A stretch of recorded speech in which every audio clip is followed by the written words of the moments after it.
This is going to be the hip hinge to wall. This is a great exercise to help kind of complement the squat that we've been working on. Helps you kind of start that focus or start that pattern on driving your hips back as opposed to kind of driving straight down. So find a wall. You want to get yourself maybe 6 or 8 inches from that wall. This is also a great pattern to kind of start to groove for some of the deadlift and things that we may do in later variations or later programming. So about 6 or 8 inches maybe away from that wall. Again, feet are going to be right about hip width apart, or so you may have just a bit of out toeing too. And the idea is really that you're just going to start to initiate your movement from your hips and push those hips back to touch that wall.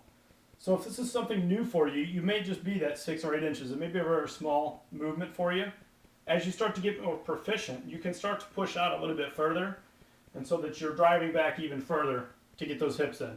What we want to think about though is that movement coming purely from the hips and not from our low back or anything else. We may have some slight bend in the knee as well, but really the most of our movement is going to come from those hips, driving straight back and touching that wall. Our torso ought to stay upright and tall the whole time while we're doing that as well.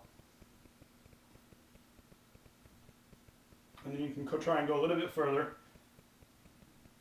And that might have been a little bit too far.